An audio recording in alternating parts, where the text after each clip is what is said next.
Hi, I'm Jack. And I'm Shakila. Within this director's commentary, we'll be discussing in what ways our horror trailer has used, developed or challenged forms and conventions of the real horror trailers, and therefore we will be addressing question 1 of the evaluation questions. First of all, before beginning the production of our horror trailer, we completed some research into the horror trailers and the horror genre itself. When we was doing this, we was able to see what typical conventions are similar throughout the genre and within trailers, and we was able to see what worked well and what things we might wanted to have avoided in our own production. So, for example, some conventions include like dark lighting and isolated settings, and the main characters, which have like princesses and villains, stuff like that, basically. Firstly, we took a lot of inspiration from the film The Gallows, as we thought that this was an effective trailer, and we liked the plot idea behind it, with it being set in a school. But the first convention we took was the night vision effects at the start of our trailer, which was also used at the start of The Gallows, and we thought this was good editing, a good editing effect to include, because it had it set the scene, because it made it clear that it was at night and everything was a bit more spooky and things like that. Additionally, from the Gallows trailer, we also liked the idea of giving the audience a slight glimpse of the background story, so of our spirit that was actually haunting the school.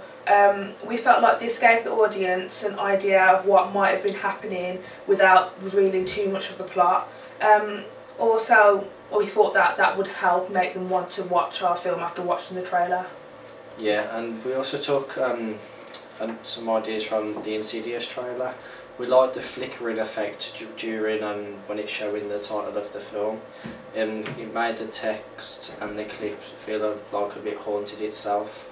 So we applied this to our own text in our trailer to create a similar sort of haunting effect. Yeah. As well as Insidious and The Gallows, we also took inspiration from the film The Conjuring. In particular, the basement scene when the character is actually alone and you see a ball come bouncing across the screen. We felt that this brought a lot of shock and confusion, and because you was wondering as to where it came from, and we thought that it was extremely eerie, so we thought that this would make the audience doubt their surroundings, so we took that aspect and put it within our own trailer as well, because we thought that was effective as well. Another scene from The Conjuring we took was when the girl was lying on her bed and her leg gets pulled by what seems like nothing, but it must have been the spirit, and we thought that was really creepy, so we tried to apply it into our own trailer. One of the characters was beginning to run up the stairs, but her leg sort of gets pulled and by the spirit, and we thought that this would make the audience almost fear what they can't see, so leaving doubt in their head all the time because they obviously don't know everything around them. Yep. From our research, we learnt that there are also conventions in trailers in itself that need to be included. Firstly, we learnt that trailers include 3 elements of Todorov's narrative theory, 3 in particular, where the equilibrium, the disruption and the recognition of disruption. These 3 stages we thought had to be included within our own trailer in order for it to be effective. Other elements of the theory we didn't want to include, because we felt that if we included all of it, it would have ruined the plot of our actual trailer, which is not the purpose of a trailer. Yeah. The horror genre also has typical characters within the films, which we noticed from our research, from our AS work and our A2 work, and we tried to apply this to our own trailer.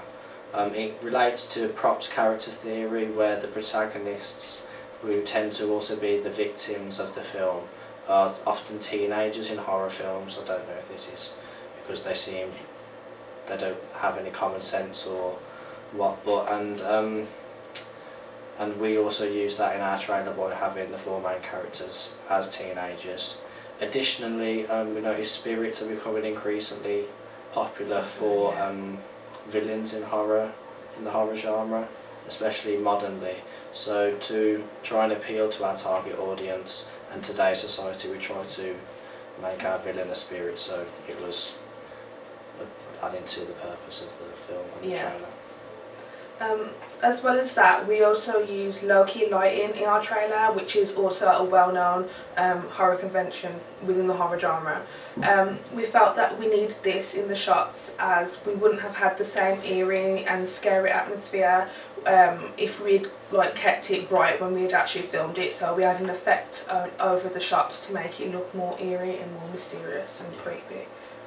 Also in our trailer, we used typical shots and sort of editing techniques that we found, again from our research, what was typically used in horror trailers, and we thought that we used techniques such as dip to black and jump cuts, and then shots such as POVs and extreme close-ups, and these are effective in horror trailers, and we wanted to apply them to get a maximum effect on the atmosphere that we're trying to create. If we were to have maybe tried to change this up and challenge these conventions, it might not have been as creepy, because I think especially POVs and the extreme close-ups, they really capture the the character's emotion. Yeah. Sorry. I feel as well as that, by sticking to the conventions or successful horror trailers that we did look at through planning and research, we were able to convey that through our own trailer and produce something that was really effective and quite scary to watch as well. So I think that went well. Yeah. Thank you for listening. Yeah. Bye.